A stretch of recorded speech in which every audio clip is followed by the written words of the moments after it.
सध्या महाराष्ट्रामध्ये विधानसभा निवडणुका चालू आहेत। त्या अनुषंगाने अहमदपूर तालुक्यामध्ये आम्ही भयमुक्त वातावरणात निवडणुका कशा होतील या अनुषंगाने आमचे अहमदपूर पोलीस स्टेशनचे DB staff Tanaji Aradwad, police constable Kajjewad, Kuttewad यांना आदेशित केले होते की अवैध धंदे ज्या ठिकाणी चालू आहेत त्या ठिकाणी सापळा रचून कारवाई करण्याबाबत आम्ही सूचना दिल्या होत्या। त्या अनुषंगाने आज सकाळी 10:30 दरम्यान अहमदपूर शहरामध्ये एक मोटरसायकलवर इसम नामे धनाजी नरसिंग पवार व अनवर मोईन सय्यद हे मोटरसायकलवर एका बॅगमध्ये विदेशी दारूचा मुद्देमाल घेऊन जाताना मिळून आले।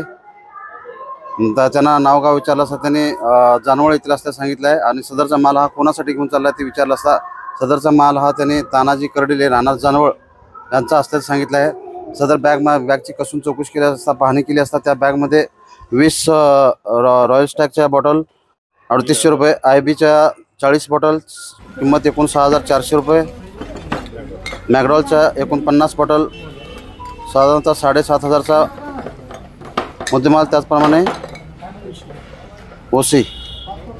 ओसीच्या 36 बॉटल किंमत 4.5 असा एकूण 22,200 रुपयेचे विदेशी दारू, त्याचप्रमाणे मोटरसायकलची किंमत 40,000 असा एकूण 62,200 रुपयेचा मुद्देमाल जप्त करण्यात आला आहे।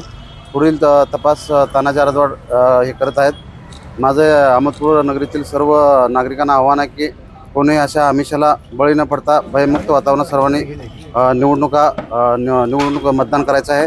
कोणी दारू किंवा अवैध धंद्याचा करत असेल तर त्यांच्यावर कडक कारवाई करण्याचे आम्ही आदेश दिले आहेत आणि त्याप्रमाणे सर्वांनी त्याची दखल घ्यायची।